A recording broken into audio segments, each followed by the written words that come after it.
Hello जी। आज अगर तुम टाइटल पढ़ पा रहे हो तो तुम्हें पता चल गया होगा कि ये वीडियो LGBTQ कम्युनिटी के ऊपर है। मैं ना सही गलत के बारे में बात नहीं करूंगा आज, क्योंकि we don't give a damn about them. मतलब मजा तो आता है कम ऑन कि जब आपकी लड़ाई हो किसी से और आप उसको सीधे हिजड़ा तो ये बोल दो। जब आपके फेवरेट सेलिब्रिटीज, इंडिया के टॉप इन्फ्लुएंसर्स होमोफोबिक कमेंट कर दे। जब आप कोई मूवी देखते हो एंड उसके अंदर कोई ट्रांस हो जिसको सिर्फ हंसी के पात्र के लिए रखा है। जब आप रैंडम LGBT के इन्फ्लुएंसर्स की कोई वीडियो देख रहे हो, रील देख रहे हो एंड तुम वहां पे स्पैम कर दो, साइबर बुली कर दो उसको, मजा आता है। क्या ही फर्क पड़ता है अगर 4-5 LGBT के इन्फ्लुएंसर्स हर महीने अपनी जान दे। We don't give a. We are the same people जो अभी मेंटल हेल्थ को लेके बहुत अवेयरनेस फैलाते हैं, राइट? कि हमें पता है कि ट्रॉमा से डील करने के लिए हमें साइकोलॉजिस्ट और थेरेपिस्ट की जरूरत पड़ती है, बट क्या ही फर्क पड़ता है। Let's bully LGBTQ influencers in comment section, पूरा साइबर बुली कर देते हैं उनको, क्या ही फर्क पड़ता है, मर भी जाए तो, है ना? पर मैं ये वीडियो ही क्यों रिकॉर्ड कर रहा हूँ, क्योंकि मैं तो अपनी पिछली वीडियो में यूट्यूब छोड़ चुका था। मैंने लास्ट वीडियो में तुम लोगों को बताया था कि कैसे मेरे चैनल पे शैडो बैन लगा है, किसी ने मास रिपोर्टिंग करवाई है एंड मेरी लास्ट वीडियो के ऊपर भी बहुत कम व्यूज आए। बट उस वीडियो के बाद हजारों कमेंट्स मेरे सपोर्ट में कि यार यूट्यूब मत छोड़। बहुत सारे मैसेजेस मेरे को पर्सनल DMs में आए एंड कई सारे यूट्यूबर्स की कॉल आई कि यार तू इतना अच्छा कर रहा है, तू मत छोड़। एंड मेरे को एक चीज समझ में आई कि यार अभी भी मेरे सपोर्ट में लाख लोग हैं जो वीडियो देखना चाहते हैं एंड अगर मैंने यूट्यूब छोड़ दिया तो फिर इन फुद्दू इन्फ्लुएंसर्स को एक्सपोज कौन करेगा, राइट? तो फुद्दुओं से आज हम इनकी बात करते हैं। लड़की को लड़का बनना हो वो भी हो जाता है। आरुष एंड लेला, ठीक है? अगर तुम इन दोनों को जानते हो तो ये लोग दोस्त हैं, ब्लॉगर हैं, काफी पॉपुलर है। मेरे को इनका कंटेंट ना पहले भी समझ नहीं आया था, मैंने इनको पहले भी रोस्ट किया था, लेकिन आज क्योंकि ये वीडियो LGBTQ पे, मैं तुम्हें ये बताने वाला हूँ कि कैसे इजीली ये पॉपुलर ब्लॉगर्स बहुत ज्यादा होमोफोबिक कमेंट करते हैं। अगर कल को आपके बच्चे हुए, ठीक है, and what if your son is gay? कोई दिक्कत नहीं है तेरी। बट तू चूतिया है, तू ये बोल कर रहा है कि मेरे, तू बोलते कि मेरा बच्चा अगर गए निकलेगा मार डालूंगा। भाई इसको बोल ना कि बच्चा निकलेगा, बोल मैं मार डालूंगा। सिंपल जवाब दे। मार डालूं? क्यों मार डालूंगा? मेरा पागल है तो तू गे रखेगा, कल को तेरे पर ही चढ़ जाएगा वो। फिर बस यही देखना बाकी था मेरा कि कैसे हमारे पॉपुलर यूट्यूबर्स अब नॉर्मली होमोफोबिक कमेंट कर देते हैं, टारगेट करते हैं किसी कम्युनिटी को एंड ये इतने फेमस हैं, ये एक शो में भी जाते हैं और हमारे दूसरे जो यूट्यूबर्स हैं वो भी इनके लिए स्टोरी डालते हैं कि यार गाइस इन लोगों को वोट करो, इसको सपोर्ट, भाई इसको जिता दो भाई। शो क्या ही फर्क पड़ता है चाहे वो उसके इन्फ्लुएंस से होमोफोबिया फैलाता है या किसी कम्युनिटी को टारगेट करता है ना? मतलब इन लोगों के हिसाब से अगर आपका बेटा हुआ और कल को बड़ा हो के उसको लगता है कि यार वो गे है तो उसको मार दो, खत्म। अब क्योंकि जो इनकी ऑडियंस है वो अक्सर ये कहती है कि नहीं यार ये दोनों तो बहुत अच्छे हैं, ये दोनों बस बकचोदी करते रहते हैं। क्या ही फर्क पड़ता है कि इनकी बकचोदी के चक्कर में चाहे ये किसी सिक्योरिटी गार्ड को जाके परेशान करे जो अपनी जॉब कर रहा है, चाहे फिर ये किसी टुक टुक वाले की ड्राइवर की चाबी निकाल के फेंक दे, किसी होटल वाले को गाली दे दे, ऑडियंस के लिए ये सिर्फ बकचोदी है, कंटेंट है। ये हम नहीं सोच सकते? क्यों सोचेंगे यार हम कि जिस पर्सन के साथ ये लोग बकचोदी कर रहे हैं उसको तो लेना देना ही नहीं है यूट्यूब से, ना इन लोगों से, उसके लिए तो ये बुलिंग है, हरेसमेंट है। बट क्या ही फर्क पड़ता है? आप लोग क्लब में जाओ, लड़कियों के ऊपर पानी उड़ाओ, We don't give a damn। मैं इन लोगों को पूरा गलत भी नहीं कह रहा हूं, लेकिन अगर तुम लोग ने कभी क्रिएटिव फील्ड में काम किया है तो तुम्हें पता है कि जब तुम जोक लिखते हो तो तुम सेटअप देते हो, पंचलाइन देते हो, ऐसे सीधे जाके या फिर ऐसे कमेंट्स नहीं करते हो। कई लोग बोलते हैं कि यार ये तो इंस्टीट्यूटिव थॉट्स हैं भाई, कि ये लोग ना जो दिल में आता है बोल देते हैं। और तुम अगर इस तरीके के थॉट्स दे रहे हो तो एटलीस्ट तुम्हारे जोक या तुम्हारी बातों के पीछे जो इम्पैक्ट फैल रहा है उसके बारे में भी सोचोगे। क्योंकि अगर तुम फॉर एग्जांपल जोक भी कर रहे हो बट उसके बाद में ये बोल ही नहीं रहे हो कि भाई ये सिर्फ फन है यार, हम इनके खिलाफ हेट नहीं फैलाना चाहते या हम लोग इनकी रिस्पेक्ट करते हैं, तो फिर वो ऐसा ही लगेगा कि तुम टारगेट ही कर रहे हो। लेकिन इन दोनों के केस में वो पूरा उल्टा ही है। ये लोग एक शो में जाते हैं और ये वहां पे अपने दोस्त को सपोर्ट करने के लिए एक डिस्कॉर्ड पे ग्रुप बनाते हैं, अपने इंस्टाग्राम से उसको प्रमोट भी करते हैं कि भाई जो भी बंदा हमारी हेल्प करेगा ना उसको 1 रुपया और टी-शर्ट भी मिलेगी, तो तुम जाओ और हमारी हेल्प करो। और इसके जो फॉलोवर्स है वो वहां पे डिस्कॉर्ड ग्रुप में जाके मास बुलिंग की तैयारी करते हैं। कैसे जो दूसरे कंटेस्टेंट है उनके कमेंट सेक्शन में तुम्हें हिजड़ा लिखना है, उनको गालियां देनी है। अब आई नो कि तुम्हारी ऑडियंस तुम्हारे कंट्रोल में नहीं है। जब तुम अपने वीडियोस के अंदर इतना इजीली होमोफोबिक कमेंट करते हो तो वही रिफ्लेक्ट कर रहा है तुम्हारी ऑडियंस में कि उनको भी कोई फर्क ही नहीं पड़ता। और मजे की बात है कि वो डिस्कॉर्ड अभी भी तुम्हारे कंट्रोल में है, या तुम चाहते तो तुम एक बार क्लियर कर सकते थे कि यार इस तरीके की चीजें मत करो, हम सपोर्ट नहीं करते। बट क्या ही फर्क पड़ता है? वेल, एक पॉइंट तो ये भी है कि वो जो शो है वो ऑब्वियसली TRP के लिए काम करता है। जो जितने भी कंटेस्टेंट है तुम्हें आज लड़ते हुए दिख रहे हैं वो बैक साइड जाके पार्टी करेंगे, उनके कॉलैप्स होंगे। लेकिन जो तुम्हारे फॉलोवर्स आज उनके कमेंट सेक्शन में जाके छक्का हिजड़ा लिख रहे हैं, वो जो टर्म्स है ना, उससे पूरी कम्युनिटी को तुम लोग बुरा फील करवा रहे हो कि भाई किसी को नीचा दिखाने के लिए गे, छक्का, हिजड़ा ये वर्ड यूज क्यों करना है। बट आरुष लेला क्या ही फर्क पड़ता है भाई, बकचोदी कर रहे हैं यार। मैं समझ रहा हूँ भाई, तुम सिर्फ बकचोद, इम्पैक्ट क्या पड़ रहा है उससे, तुम्हारी ऑडियंस का माइंडसेट क्या, किसी को फर्क नहीं पड़ता। अब क्योंकि मैं बार बार बोल रहा हूँ कि भाई ये साइबर बुलिंग होती है, इससे कोई पर्सन अपनी जान भी दे सकता है, तो तुम लोग सोचोगे कि भाई ये तो एग्जैजरेट कर रहा है, कुछ भी बस बड़ा चढ़ा के बता दो भाई, डिफेम कर दो भाई हमारे आरुष भाई को तो यार। तो ऐसा नहीं है। मैंने आज से महीनों पहले एक वीडियो बनाई थी LGBTQ पे, एंड वो वीडियो बनाने का रीजन ये था कि हम सब रोस्टर्स भी ना पहले काफी होमोफोबिक जोक मारते थे। एंड इसीलिए मैं कह रहा हूँ कि मैं तुमसे हेट नहीं करता, मैं बस चाहता हूँ कि तुम थोड़ा इस तरीके से सोचो। क्योंकि जब मैंने सोचा तो मुझे पता चला कि यार ये होमोफोबिक कमेंट करना या jokes banana it's not cool. एक पैटर्न के ही जोक मारने से अगर कोई कम्युनिटी अफेंड हो रही है तो मैं ना करूं। एंड उस वीडियो के बाद अभी जब मैं थोड़े महीनों पहले न्यूज देख रहा हूं तो मुझे पता चला कि मेकओवर यश ने अपनी जान दे दी।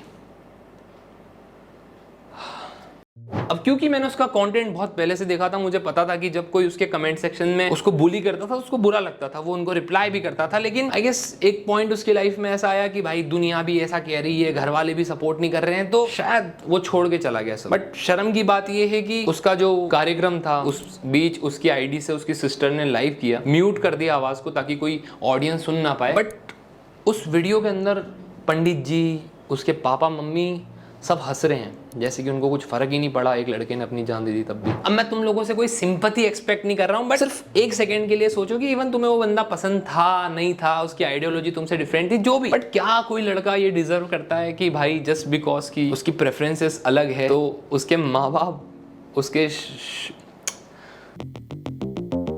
कहीं ना कहीं जितने भी लोग, फॉर एग्जाम्पल आरुष और लीला के जो फॉलोअर्स हैं इस तरीके से आइजड़ा स्पैम कर रहे हैं, कहीं ना कहीं ये सारे लोग जो इस तरीके से किसी के कमेंट सेक्शन में बुली करते हैं उनको, ये सभी रीजन नहीं हुए उसकी जान के पीछे। तो congratulations to all of us, हमने फिर से ये करके दिखाया कि हम लोगों ने जब कोई टॉप यूट्यूबर होमोफोबिक कमेंट कर रहा था हमने उसको बकचोदी कर दिया, हमने सब चीजें इग्नोर कर दी एंड हम कंटिन्यू कर रहे हैं अपने मजे के लिए लोगों को बुली करना।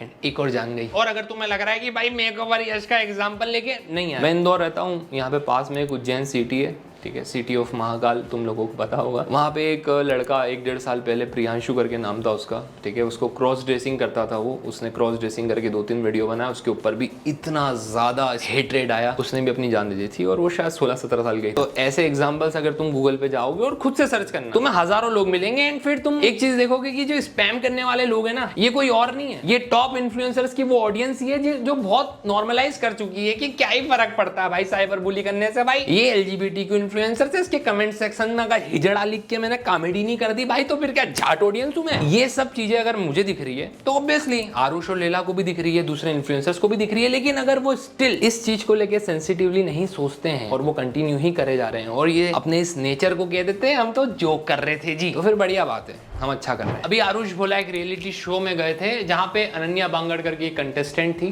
ट्रांसवुमन अब कह दो, लड़के से वो लड़की बनी। अब उसके साथ ना भाई उस शो के अंदर भी आरुष भोला ने कई बार इस तरीके के क्वेश्चन आउट ऑफ क्यूरियोसिटी में मैं समझ सकता हूँ कि जिससे साफ दिखता था कि आरुष कोई आइडिया नहीं है, और वो जो क्वेश्चन है कई बार अनन्या के फेस पे दिखता था कि she is not comfortable, but उसके बाद भी उसको ऐसा लगता है कि बकचोदी तो है।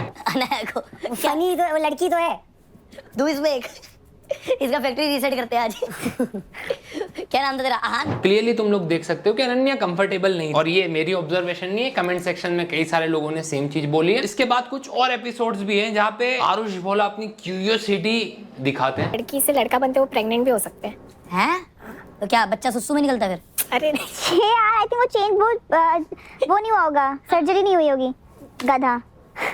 तो अब जैसे तूने कटवा लिया तो वो तो किसी उसको दे सकती थी, वो लगवा यार उसमें ऐसी लैंग्वेज मत यूज कर यार, मतलब यू कट इट ऑफ। अरे बट कुछ सेकंड होते होंगे, सेंसिटिव होके बातें करनी रहती है ऐसे, मतलब आउटराइट नहीं। सॉरी बट यहाँ पे मैं एग्री भी करता हूँ कि आरुष भोला आउट ऑफ क्यूरियोसिटी ये क्वेश्चन पूछ रहा था, लेकिन पूछने का जो तरीका है वो थोड़ा डिसेंट भी हो सकता था, क्योंकि दूसरी तरफ जो अनन्या है और एक और पर्सन है इस शो के अंदर, वो LGBTQ कम्युनिटी के रिप्रेजेंटेटिव बन के आए कि भाई ठीक है चलता है और हम लोग भी पार्ट बन सकते हैं रियलिटी शोज का, हम लोग भी इन्फ्लुएंसर्स हो सकते हैं। लेकिन जैसे ही मैं वहां से बाहर आता हूँ मैं देखता हूँ कि लीला एंड फ्रेंड्स के डिस्कॉर्ड ग्रुप के अंदर जो उसके फैंस है वो स्पैम कर रहे हैं इन लोगों के कमेंट सेक्शन में होमोफोबिक कमेंट्स, हिजड़ा तो फिर मुझे आयरनी लगती है यार। अब अगर तुम लोगों को ऐसा लग रहा है कि भाई मैं बायस्ड हूं इन इन्फ्लुएंसर्स के लिए जो बिलोंग करते हैं एलजीबीटीक्यू कम्युनिटी से, तो ऐसा नहीं है। मैं बस ये बताना चाहता हूं कि इट्स टफ जब तुम्हें पता है कि भाई मैं ये अगर एक्सेप्ट कर लूंगा फैमिली के सामने तो फैमिली मुझे पागल समझेगी या मेरे दोस्त मेरा साथ नहीं देंगे। एक ऐसे प्लेटफॉर्म पे जहां पे 90% लोग सिर्फ गाली देने के लिए बैठे हैं, अपनी भड़ास निकालने के लिए बैठे हैं, गट्स लगते हैं कि हाँ तुम खुद को एक्सेप्ट कर लो ऐसे publicly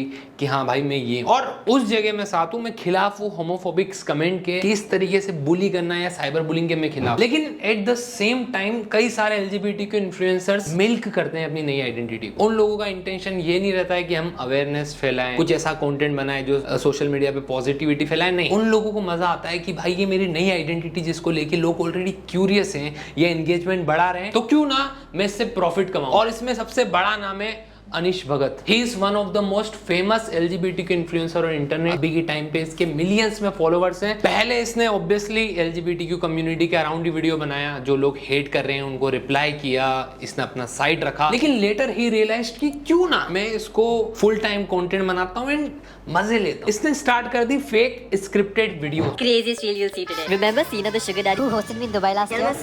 Boy. I just got an email from him with 2 tickets to Dubai for me and my best friend Anurag. The only clue, surprise awaits you. So chalo, let's travel to Dubai to find out this surprise. Welcome to Dubai. First, we are picked up by his assistant. I'm Sina, correspondent for the class. Get you, this makes like a time. Let's meet Sina. Before the main surprise, he planned the day for us. First, we checked into our hotel. Cost just 90,000 a day. It's my favorite place in the world. It was beautiful. Next, he wanted us to shop for the main surprise. You know, whatever they want. We didn't want him to spend too much, so we both just got a shirt, costing just 2 lakh. He would have been cancelled in India for driving this car. Next, It's gonna get wet. we went to his friend's beach to do this.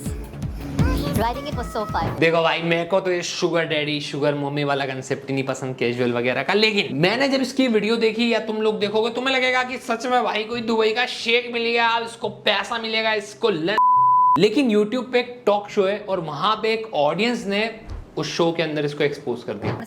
So my flatmate was actually part of a reel which was manipulated to show someone else like dating someone. So there's this influencer. Whoa, bro. Should I take names? Can I take names? Yes, please take names. Okay, give us the name. I promise you, I'm saying on camera. I shapat, I'll mute the name. I don't care. Please carry on. His name is and he makes these really fake reels where he meets these guys from Dubai and other places. You guys are... So he's a queer guy. So he basically posted this reel where he showed that his best friend set him up with a guy, but he actually went on Grindr, found my flatmate, and told him, let's shoot this fake reel where you pretend to be my sugar daddy. And there is this reel, like it exists on his Instagram, where my flatmate, who lives with me in Mahim by the way, has pretended to be this sugar daddy from Kolaba. अब क्योंकि उस talk show के ऊपर उस influencers के नाम पे beep लग गया था, तो हो सकता है कि तुमको डाउट हो कि यार ये अनीश की बात नहीं कर रहे हैं। बट रेडिट पे कई सारे लोगों ने सिमिलर स्टोरी शेयर की है, और तुम जब पैटर्न्स या डॉट्स कनेक्ट करोगे तुम्हें पता चलेगा कि अनीश यार सारी ही वीडियो फेक बनाता है। I mean, it's not that good. What the fuck?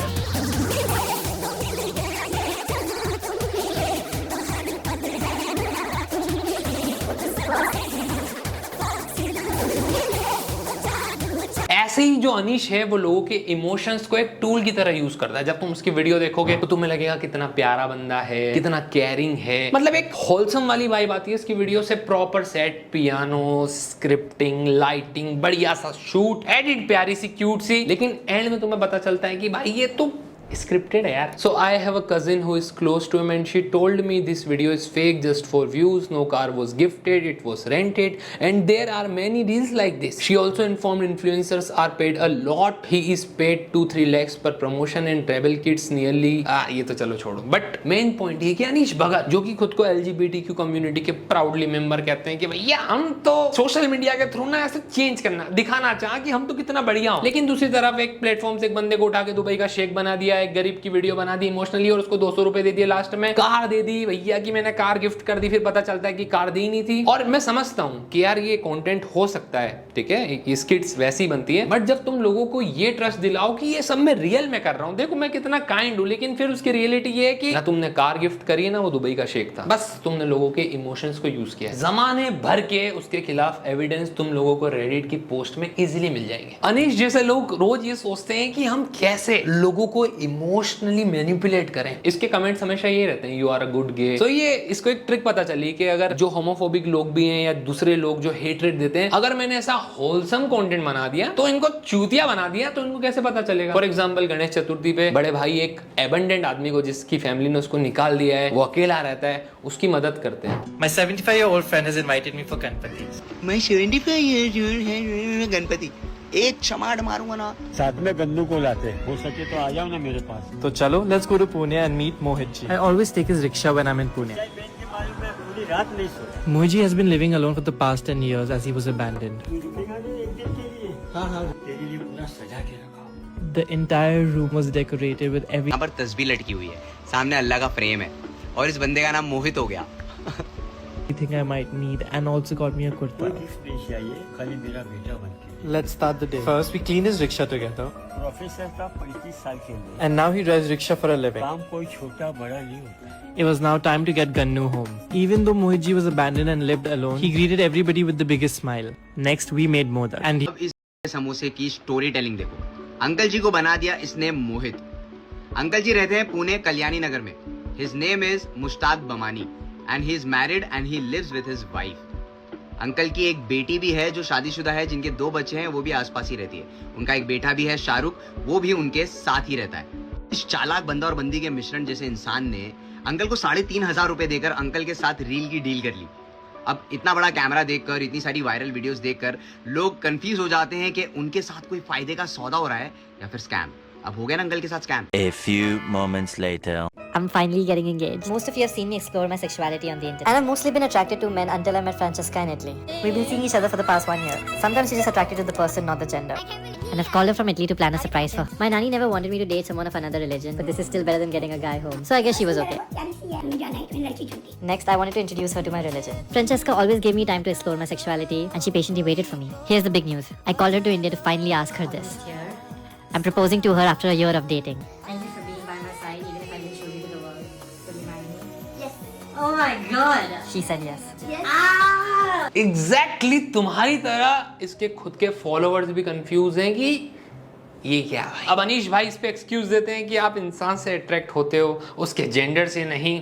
sometimes you're just attracted to the person, not the gender. I mean, क्या बकवास बात है यार अनीश। तेने अपना पूरा जो चैनल है, वो पेज है तेरा, तेने इसी बेसिस पे बनाया है कि भाई मेरी आइडेंटिटी ये है, मैं इस जेंडर को पसंद करता हूँ। एंड तुम फेम लेने के बाद कह देते हो कि यार ये सब मैटर ही ना करता। और एक मिनट, तुम लोग मेरे को पागल बुलाओ, उसके पहले मेरे को पता है कि इसने उस वीडियो के अंदर 1 सेकंड के लिए टॉप राइट के अंदर लिख दिया कि चूतिया बना रहा हूँ, बट ये मैटर नहीं करता। जब मैं अनीश जैसे क्रिएटर्स की वीडियो देखता हूँ, जो कहने को तो भाई LGBTQ क्रिएटर्स हैं, है ना, जो पास्ट में अच्छा काम करते भी थे, वो लोग रिप्लाई देते थे, वो अवेयरनेस फैलाते थे, लेकिन जैसे ही उनके पास एक स्पेसिफिक नंबर ऑफ फॉलोअर्स आ गए, अब उनको कमाना है भाई पैसा। ऑब्वियसली भाई मैं पैसे कमाने के खिलाफ नहीं हूँ, हम सभी यहाँ पे यही करना है। अनीश, मैं तेरे से लास्ट में बस यही क्वेश्चन पूछना चाहूंगा कि तू अपनी आइडेंटिटी तो फेक नहीं कर रहा है ना? क्योंकि जिस तरीके से भाई साहब ये फेक स्टोरीज बनाते हैं, इमोशंस को यूज करते हैं, मेरे को कोई डाउट नहीं होगा कल को आके कह दे कि यार मैं कंप्लीटली स्ट्रेट हूँ और ये सब इतने साल मैंने ड्रामा किया फेमस होने के लिए। और यही जो एक क्वेश्चन है मेरे दिमाग में उठ रहा है, कई लोगों के आ रहा है, एंड इसीलिए यही रीजन है कि जो कई सारे लोग हैं वो LGBTQ कम्युनिटी के क्रिएटर्स को हिट देना स्टार्ट कर देते हैं। क्योंकि जिस पाथ पे अनीश जैसे क्रिएटर्स चलते हैं कि हमें अवेयरनेस फैलानी है, हमको उसको नॉर्मलाइज करवाना है, खुद पैसों के लिए, फॉलोअर्स के लिए उससे दूर चले जाते हैं। एट लास्ट मैं ये नहीं बोल रहा हूँ कि अनीश या आरुष बोला बहुत बेकार आदमी, मैं बस कह रहा हूँ कि तुम्हें थोड़ा सा सोचना चाहिए।